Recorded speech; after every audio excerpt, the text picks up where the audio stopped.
ಎಲ್ರಿಗೂ ನಮಸ್ತೆ. ನಾನು ಮಧುರ. ನನ್ನ ಗಾರ್ಡನ್ನ ಒಂದಿಷ್ಟು ಅಪ್ಡೇಟ್ನ ಶಾರ್ಟ್ ವಿಡಿಯೋ ಇಲ್ಲಿ ನೀವು ನೋಡ್ಬೋದು. ಇದು ನೋಡಿ, ಸೇವಂತಿಗೆ, ನಾವು ಬಟನ್ ಸೇವಂತಿಗೆ ಹೇಳ್ತೇವೆ.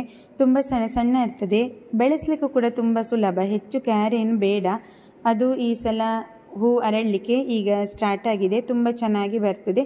ಒಂದು ಆಧಾರ ಕೊಟ್ಟಿದ್ದಕ್ಕೆ ಕಟ್ಟಿದರೆ ಇನ್ನೂ ಚೆಂದ ಬರ್ತದೆ. ಆದರೆ ಇದರಲ್ಲಿ ಒಂದು ಸಣ್ಣ ಏನು ಕಪ್ಪು ಬಣ್ಣದ ಕೀಟ ಅಥವಾ ಬಿಳಿ ಬಣ್ಣದ ಮೀಲಿ ಬಗ್ಸಿದ್ರೆ ನಾವು ಗಿಡ ಚೆನ್ನಾಗಿ ಬರೋದಿಲ್ಲ. ಅದಕ್ಕೋಸ್ಕರ ನಾನು ನಿಂಬಿಸೈಡನ್ನು ಇಲ್ಲಿ ಸ್ಪ್ರೇ ಮಾಡ್ಕೊಳ್ತಾ ಇದ್ದೇನೆ.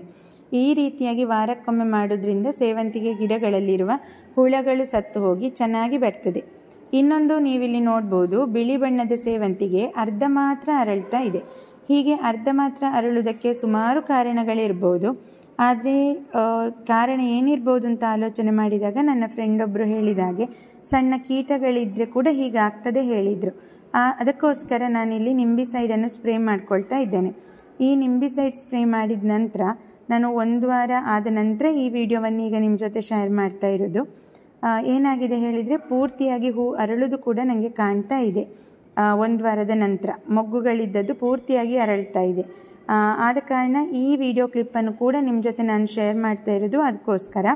ನಿಮ್ಮಲ್ಲೂ ಕೂಡ ಸೇವಂತಿಗೆ ಈ ರೀತಿಯಾಗಿ ಚಿಕ್ಕದಾಗಿ ಒಂದು ಸೈಡ್ ಅರಳದೇ ಇದ್ದರೆ ಒಮ್ಮೆ ನೀವು ಇನ್ಸೆಕ್ಟಿಸೈಡ್ ಸ್ಪ್ರೇ ಮಾಡಿ ನೋಡ್ಕೊಳ್ಬೋದು. ಇನ್ನೊಂದು ಇನ್ಸೆಕ್ಟಿಸೈಡ್ ಸ್ಪ್ರೇ ಮಾಡಬೇಕಾದ್ದು ಕಲಂಚೋ ಗಿಡಕ್ಕೆ. ಇದು ಮಾಮೂಲಿ ವೆರೈಟಿ, ಏನು ಹೈಬ್ರಿಡ್ ಅಲ್ಲ. ಆದರೂ ಕೂಡ ಇದರಲ್ಲಿ ಕಂಬಳಿ ಹುಳದ ರೀತಿ ಹುಳ ಬರುವಂಥದ್ದು, ಹಾಗೆ ಈ ರೀತಿ ನೋಡಿ ಹುಳ ಹಿಡಿಯುವಂಥದ್ದು ಸಾಮಾನ್ಯವಾಗಿ ಆಗ್ತಾ ಇರ್ತದೆ. ಆದ ಕಾರಣ ಇದಕ್ಕೂ ಕೂಡ ಇವತ್ತು ನಾನು ಸ್ಪ್ರೇ ಮಾಡ್ಕೊಳ್ತಾ ಇದ್ದೇನೆ. ಈ ಹುಳ ನೀವು ನೋಡ್ಬೋದು ನೋಡಿ, ಹೀಗಿರ್ತದೆ, ಎಲೆಯ ಒಳಗಡೆ ಇದು ಬೆಳೆಯುವಂಥದ್ದು. ಇದಕ್ಕೂ ಇನ್ಸೆಕ್ಟಿಸೈಡ್ ನಾನು ಸ್ಪ್ರೇ ಮಾಡ್ಕೊಂಡಿದ್ದೇನೆ. ಹಾಗೆ ಗುಲಾಬಿ ನೋಡಿ, ನಮ್ಮ ಅಂಗೈಯಷ್ಟು ಅಗಲ ಅಥವಾ ದೊಡ್ಡದ ಗುಲಾಬಿ ಇದು, ತುಂಬ ಚೆನ್ನಾಗಿ ಆಗ್ತದೆ. ಇದರ ಗಿಡ ಕೂಡ ನನಗೊಬ್ಬರು ಕೊಟ್ಟದ್ದೇ. ನನ್ನ ಕೈಯ ಸೈಜ್ ಮತ್ತು ಹೂವಿನ ಸೈಜ್ ನೋಡ್ಬೋದು, ಅಷ್ಟು ದೊಡ್ಡದಾಗಿ ಬರ್ತದೆ. ಗೊಬ್ಬರ ಮಾಮೂಲಾಗಿ ಸಗಣಿ ನೀರನ್ನು ಹಾಕ್ಕೊಳ್ತಾ ಇದ್ದರೆ ಆಯಿತು. ಇದು ಇನ್ನೊಂದು ವೆರೈಟಿ ನೋಡಿ, ತುಂಬ ದಳಗಳಿರುವಂಥದ್ದು ಗಟ್ಟಿ ಹೂವು. ಸುಮಾರು 5 ದಿನ ತುಂಬ ಚೆನ್ನಾಗಿರ್ತದೆ, ನಂತರ ಅದು ಹಾಳಾಗಲಿಕ್ಕೆ ಸ್ಟಾರ್ಟ್ ಆಗೋದು. ಇದು ಪ್ಲಾಸ್ಟಿಕ್ ರೋಸ್ ಥರನೇ ಕಾಣ್ತದೆ. ವಿಡಿಯೋದಲ್ಲಿ ಅಷ್ಟು ನಿಮ್ಗೆ ಗೊತ್ತಾಗದೇ ಇರ್ಬೋದು, ರಿಯಲ್ ಆಗಿ ನೋಡುವಾಗ ಇದು ಏನು ತುಂಬ ಸುಂದರವಾದಂತಹ ಗುಲಾಬಿ ಹೂಗಳಲ್ಲಿ ಒಂದು. ಕಟಿಂಗಿಂತ ಪ್ರೊಪಗೇಟ್ ಮಾಡ್ತಾ ಇರ್ಬೋದು. ಮತ್ತು ಕಳೆದ ಒಂದು ಗಾರ್ಡನಿಂಗ್ ವ್ಲಾಗಲ್ಲಿ ನೀವು ನೋಡಿರ್ಬೋದು, ಇದೆಲ್ಲ ಕೂಡ ಮಲ್ಬೆರಿ ಅಥವಾ ಹಿಪ್ಪು ನೇರಳೆ ಗಿಡ ಕಟಿಂಗ್ ಮಾಡಿದ್ದನ್ನು ತೋರಿಸಿದ್ದೇನೆ. ಆ ಕಟಿಂಗ್ ಮಾಡಿದ ರಿಸಲ್ಟ್ ಈ ವಿಡಿಯೋದಲ್ಲಿ ನೋಡ್ತಾ ಇದ್ದೀರಿ.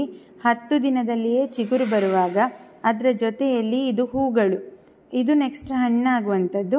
ಈ ಹೂಗಳು ನೀವು ನೋಡ್ತಾ ಇದ್ದೀರಲ್ವ, ಇದು ಬಿಡಲಿಕ್ಕೆ ಚಿಗುರು ಬರಬೇಕು. ಗಿಡ ಚಿಗುರು ಬರದೇ ಹಾಗೆಯೇ ಇದ್ದರೆ ಅದರಲ್ಲಿ ಯಾವ ಹಣ್ಣು ಕೂಡ ಆಗೋದಿಲ್ಲ. ಎಸ್ಪೆಷಲಿ ಪಾಟಲ್ಲಿ ಬೆಳೆಯುವಂಥದ್ದು ಮಲ್ಬೆರಿ ಅಂತ ನೀವು ಬೆಳೆಸ್ತಾ ಇದ್ದರೆ ಆಗ ನಾವು ಆಗಾಗ ಕಟಿಂಗ್ ಮಾಡ್ತಾ ಇರಬೇಕು. ಒಮ್ಮೆ ಈ ರೀತಿಯಾಗಿ ಹೂವಾಗಿ ಹಣ್ಣಾದ ನಂತರ ಇದನ್ನು ಕಟ್ ಮಾಡ್ಕೊಳ್ಳೋದು. ಆಗ ನೋಡಿ ಇಷ್ಟು ಎತ್ತರಕ್ಕೆ ಬೆಳೆದಿದೆ, ಹಾಗಂತೇಳಿ ನಾವು ಕಟ್ ಮಾಡ್ಕೊಳ್ತಾ ಇರಬೇಕು. ಇದು ಅಡೇನಿಯಂ ಗಿಡ. ಇದರಲ್ಲಿ ನಾವು ಯಾವ ಕಲರ್ ಅಂತ ಹೇಳಿ ಪರ್ಚೇಸ್ ಮಾಡಿದರೂ ಕೂಡ ಕೆಲವೊಮ್ಮೆ ಕಲರ್ ಚೇಂಜ್ ಇರ್ತದೆ. ಆದ್ದರಿಂದ ಹೂ ಆದ ತಕ್ಷಣ ಅದರಲ್ಲಿ ನಾನೊಂದು ಹೆಸರು ಬರೆದಿಡೋದು. ಇದಕ್ಕೆ ನಾನು ಪೇಂಟ್ ಮಾರ್ಕರ್ ಯೂಸ್ ಮಾಡ್ತೇನೆ, ಏನಾಗೋದಿಲ್ಲ, ಯಾವತ್ತಿಗೂ ಕೂಡ ಹಾಗೇ ಇರ್ತದೆ. ಹಾಗೆ ನಾನೊಂದಿಷ್ಟು ಬೋನ್ಸಾಯಿ ಗಿಡಗಳನ್ನಾಗಿ ಮಾಡ್ಕೊಳ್ತಾ ಇದ್ದೇನೆ. ಅದರಲ್ಲಿ ಸದ್ಯ ನಾನು ಬೋನ್ಸಾಯಿ ಮಾಡ್ತಾ ಇರುವಂತಹ ಗಿಡದಲ್ಲಿ ಈ ಅಶ್ವತ್ಥ ಗಿಡ ಕೂಡ ಒಂದು. ಬೋನ್ಸಾಯಿ ಮಾಡಲಿಕ್ಕೆ ಸ್ಟಾರ್ಟ್ ಮಾಡುವಾಗ ಅಶ್ವತ್ಥ ಗಿಡ ತುಂಬ ನಮಗೆ ಒಳ್ಳೆಯದಾಗ್ತದೆ.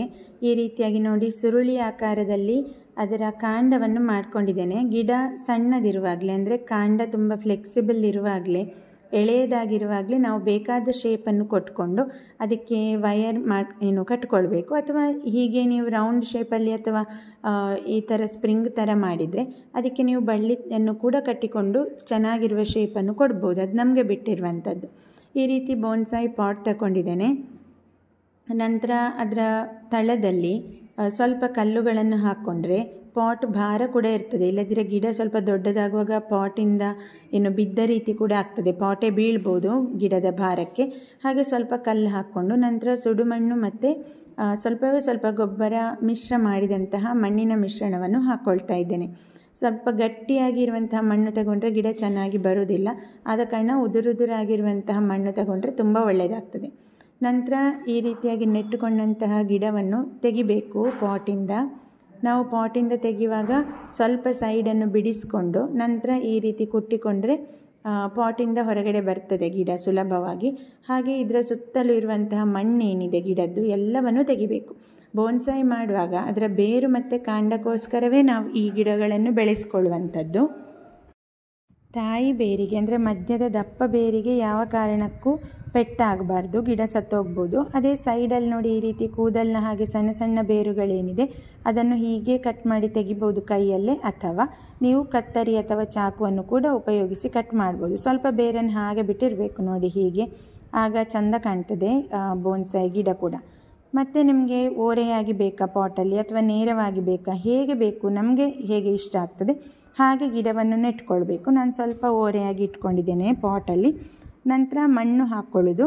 ಮಣ್ಣು ಕೂಡ ಅಷ್ಟೇ, ತುಂಬ ಗೊಬ್ಬರ ಬೇಕಾಗುವುದಿಲ್ಲ ಈ ಗಿಡಕ್ಕೆ. ಮೇಲಿನಿಂದ ಒಂದು ಸ್ವಲ್ಪ ಕಲ್ಲನ್ನು ಇಟ್ಕೊಂಡಿದ್ದೇನೆ, ನೋಡಲಿಕ್ಕೂ ಚೆನ್ನಾಗಿರ್ತದೆ. ಹಾಗೆ ಗಿಡದ ಮೇಲೆ ಮಣ್ಣು ತುಂಬ ಹಾಕದ ಕಾರಣ ಗಿಡ ಚೆನ್ನಾಗಿ ನಿಲ್ಲಿಕ್ಕೂ ಕೂಡ ಹೀಗೆ ಇಟ್ಟಂತಹ ಕಲ್ಲುಗಳು ಸಹಾಯ ಮಾಡ್ತದೆ. ನಮಗೆ ಪೇಂಟ್ ಮಾಡಿದಂತಹ ಕಲ್ಲುಗಳಿದ್ದರೆ ಕೂಡ ಇಲ್ಲಿ ಉಪಯೋಗಿಸ್ಬೋದು. ನಾನು ಮಾಮೂಲಾದಂಥ ಕಲ್ಲನ್ನು ಉಪಯೋಗಿಸ್ತೇನೆ ಅಷ್ಟೇ.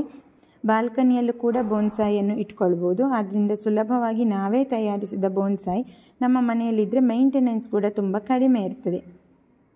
ಈಗ ಎಲ್ಲ ನೆಟ್ಕೊಂಡಾಗಿದೆ. ಇನ್ನು ಹದವಾದ ನೆರಳಿನಲ್ಲಿ ಇಟ್ಕೊಳ್ಬೇಕು. ಪೂರ್ತಿ ಬಿಸಿಲಿನಲ್ಲಿ ಒಮ್ಮೆಗೆ ಇಟ್ಟರೆ ಗಿಡ ಸತ್ತೋಗ್ಬೋದು. ಹದವಾದ ನೆರಳಿನಲ್ಲಿ ಇಟ್ಕೊಂಡು ನೀರು ಹಾಕ್ತಾ ಇರಬೇಕು. ಮಣ್ಣು ಒಣಗುವಕ್ಕಿಂತ ಮೊದಲು ನೀರು ಹಾಕ್ಕೊಂಡ್ರೆ ಆಯಿತು. ನೆಕ್ಸ್ಟ್ ವಿಡಿಯೋದಲ್ಲಿ ಭೇಟಿ ಆಗ್ತೇನೆ. Thank you.